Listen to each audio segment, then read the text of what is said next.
Is God somewhere out there millions of miles away? Or is he that close to us? And does he care for us? Is he concerned for us?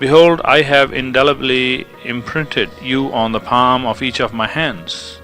Your walls are continually before me.